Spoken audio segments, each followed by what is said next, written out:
Alliance होने के बाद भी पूर्ण बहुमत से नरेंद्र मोदी प्रधानमंत्री बनने वाले हैं। विजिलेंस को कंट्रोल में लेकर बंगला जो बना दिया है, इसका सत्य छुपाना है।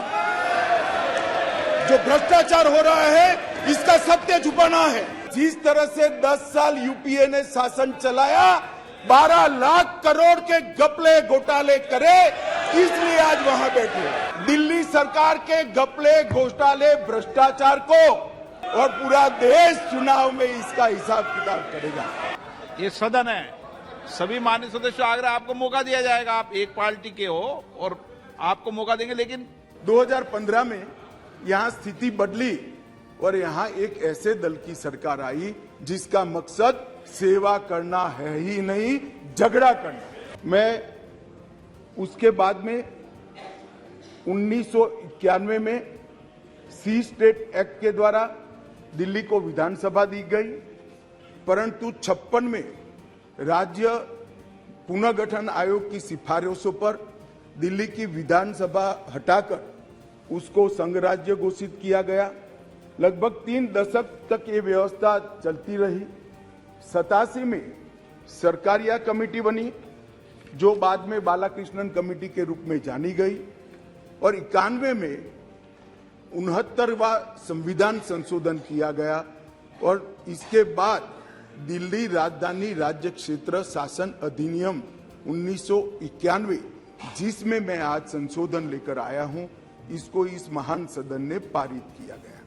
और वही विधेयक के अंदर, संविधान संशोधन के अंदर 239A, जिसका मैंने जिक्र किया, उसमें इस संसद को राजधानी क्षेत्र के किसी भी हिस्से के लिए और किसी भी कार्य के लिए कानून बनाने के लिए संपूर्ण अधिकार संसद को देने का काम किया गया। मान्यवर, समस्या कहां से समाप्त शुरू हुई? 1993 से व्यवस्था चली आ रही थी।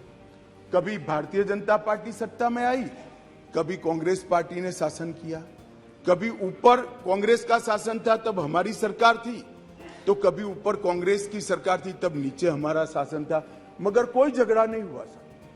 सब कुछ ठीक चल रहा था, क्योंकि किसी की मंशा अधिकार हथियाने की नहीं थी, सेवा करने की। कांग्रेस पार्टी ने भी भाजपा के साथ झगड़ा नहीं किया, भाजपा ने भी कांग्रेस सरकार के साथ झगड़ा नहीं किया, और बहुत अच्छे से चल रहा था, कोई डिस्प्यूट नहीं, कोई झगड़ा नहीं। 1915 में स्थिति बदली और यहां 2015 में यहां स्थिति बदली और यहां एक ऐसे दल की सरकार आई जिसका मकसद, मुझे कोई झिझक नहीं है कहने में, जिसका मकसद सेवा करना है ही नहीं, झगड़ा करना। माननीय अध्यक्ष जी अनेक पार्टियों के मुख्यमंत्री रहे, अनेक पार्टियों की मिलीजुली सरकार रही, शुद्ध रूप से सरकार रही, मगर राष्ट्र सेवा करने में और जन सेवा करने में किसी भी पार्टी को कोई दिक्कत नहीं आई। मैं बाद में बात करूंगा क्या दिक्कत है, उसकी भी डिटेल बात करूंगा, प्रॉब्लम क्या है। प्रॉब्लम ट्रांसफर पोस्टिंग के अधिकार का नहीं है। विजिलेंस को कंट्रोल में लेकर बंगला जो बना दिया है, इसका सत्य छुपाना है। जो भ्रष्टाचार हो रहा है, इसका सत्य छुपाना है। मान्यवर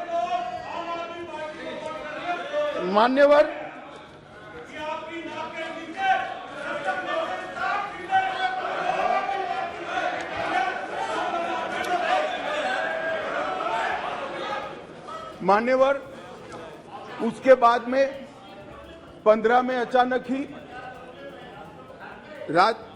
दिल्ली राज्य सरकार ने एक विषय सर्कुलर निकाला, जिसमें उन्होंने ट्रांसफर पोस्टिंग के अधिकार अपने हाथ में लिए।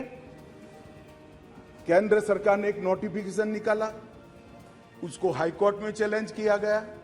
हाईकोर्ट का फैसला केंद्र सरकार के पक्ष में आया, इसको सुप्रीम कोर्ट में चैलेंज कर दिया गया, उसमें खंडित जनादेश आया। फिर संविधान पीठ बनी। संविधान पीठ ने कुछ फैसले कर नीचे फिर से 2 जजों की बेंच को दिया, उसमें भी सहमति नहीं बन पाई और फिर से संविधान पीठ बनी जिसने अभी अभी फैसला दिया।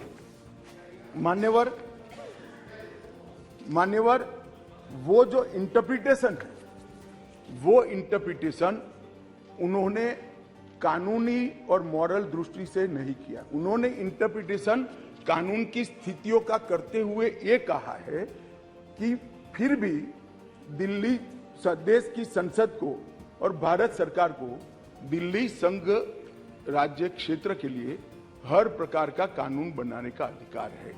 वो अधिकार का उपयोग कर एक वटहुकम, एक नोटिफिकेशन निकाला गया और वो नोटिफिकेशन इसलिए निकालना पड़ा कि संसद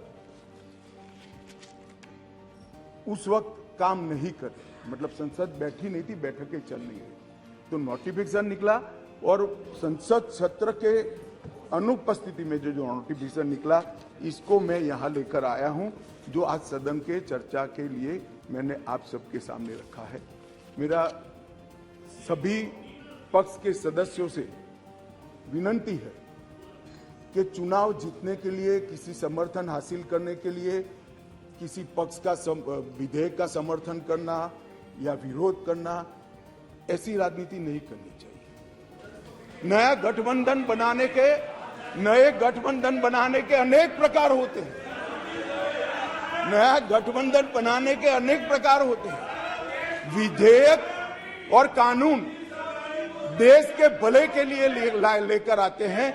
इसका विरोध या इसका समर्थन भी देश के और दिल्ली के भले के लिए करना चाहिए। अगर हमारी राजनीति में थोड़ी स्वीकृति कम है तो सबको मिलाना है। दिल्ली का जो होना है वो हो, जितना भ्रष्टाचार होना है वो हो। मंत्री कुछ भी करे, मुख्यमंत्री करोड़ों के बंगले बनाए, मगर हम विपक्ष में रहते हुए समर्थन करेंगे क्योंकि हमें गठबंधन बनाना है। इस तरह से नहीं सोचना चाहिए। मेरी अपील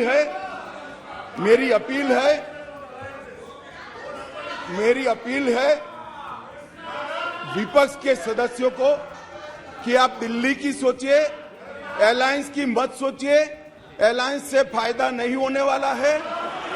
अलायंस होने के बाद भी पूर्ण बहुमत से नरेंद्र मोदी प्रधानमंत्री बनने वाले हैं। इसलिए ये अलायंस के कारण जनता के हितों की बलि मत चढ़ाइए। जनता सब देख रही है। अलायंस कर आप अगर ऐसा सोचते हो, कि जनता का विश्वास हासिल कर दिया जाएगा, जनता का विश्वास आपको मिला था, मगर जिस तरह से 10 साल यूपीए ने शासन चलाया, 12 लाख करोड़ के घपले घोटाले करे, इसलिए आज वहां बैठे। और मैं फिर से कहना चाहता हूं, दिल्ली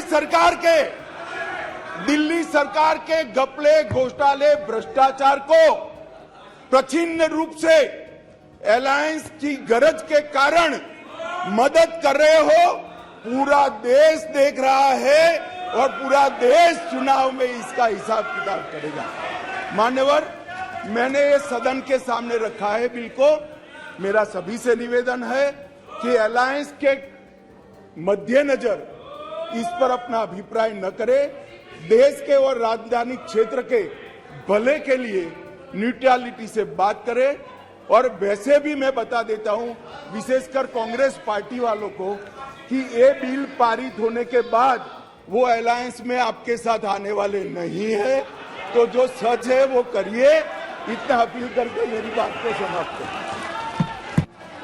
प्लीज, माननीय सदस्य, आपको बोलने का मौका दिया जाएगा, लेकिन आप बार बार उठोगे तो मौका नहीं दिया जाएगा। ये सदन है। सभी माननीय सदस्यों, आग्रह, आपको मौका दिया जाएगा। आप एक पार्टी के हो और आपको मौका देंगे, लेकिन बीच बीच में नहीं उठते हैं, नहीं तो आपका समय खत्म हो जाएगा। आप भी अपनी बात कहना। अधीर रंजन चौधरी जी।